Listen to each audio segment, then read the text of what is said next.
Thank you for tuning in to The Faction all weekend. It is a heavy music radio takeover in conjunction with our friends at UNFD. We're bringing Unify to you because you can't go this year. So all weekend on The Faction, you will hear the bands that you saw play live at Unify over the years. We'll dig up some archived interviews. You'll get some live sets. And some of our favourite artists that played over the years will be joining us on the program. And that brings me to this man. He goes by the name Hoss. We'll only call him Hoss, guitarist for Karnivool. Hoss, thank you for speaking to The Faction today. Glad to be on board, brother. So when you played in 2019, is it true that it had been a few years since Karnivool had played together? Not quite that long, man. It had been a period, quite a decent period, heavy in a writing studio period for us. So we kind of do a bit cyclic of, sort of one period for touring, one period for writing, and try and jump that around. But it had been a while, man. Yeah, absolutely. We jumped at the opportunity when we heard the offer.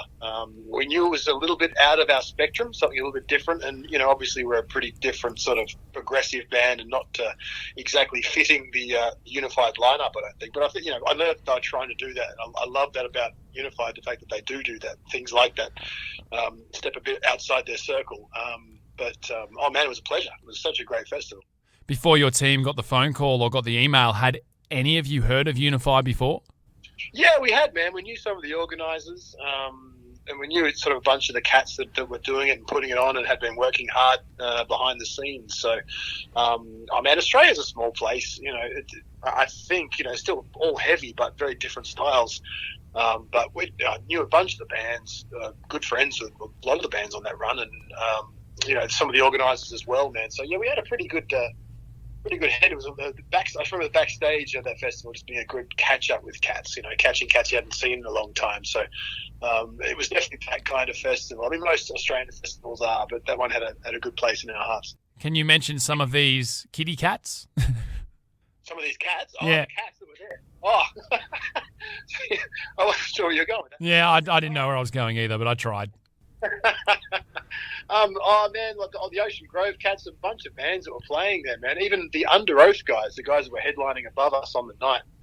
It's funny, man, because I'd actually tour managed those cats because I do tour management as well as performing. So I knew those guys from, I think it was the last, some other big Aussie touring festival like the year before. I'd looked after those cats, so it was even just good catching up with them, man. But Caleb and all the crew that were working there at the time and working backstage, and just general festival crew as well, man. Such a good catch up. Do you remember anything about the gig? I remember it was a bit of a hike to get there. Yeah. We were all dying to get out of the van once we got there, and I remember the site being quite funky. I just remember the backstage area, just hanging out, and then catching as many bands as we could, and having a few cheeky drinks on the night. I think was probably the biggest memory. It was good, man. It wasn't a great year for musicians or any artists in 2020. Are you keeping busy in 2021? Absolutely, man. As always. I mean, 2020 was busy for us in a kind of a weird sense. We booked tours. We tried to do that Sound Awake tour, decade tour, and that kind of just keeps getting pushed and pushed back. And we're still trying to do that this year, pending COVID and pending how it all pans out. We want to do the right thing by everybody as far as that's concerned. So, it was just a year of pushing, really. Us kind of just having things moved and kept constantly moving, trying to get as much time in the studio and writing and pushing away, taking a bit of advantage of the fact that we were kind of in lockdown for a while. But it sounds so easy looking back on it, saying, I'm in lockdown, I should be able to write an album. But it just doesn't quite work out that way. It's there's a lot of other factors going on in that. So it wasn't quite as simple as saying we had an extra 12 months up our sleeve. So, but it was good, man. We got a lot of stuff done, a lot of work for us personally and individually and as a whole as well. So, trying to look at the glass half full, so to speak. Great to hear, Hoss. And whatever your objective is for 2021, I wish you all the best. Thank you for speaking to The Faction today and reminiscing some Unify memories. Cheers.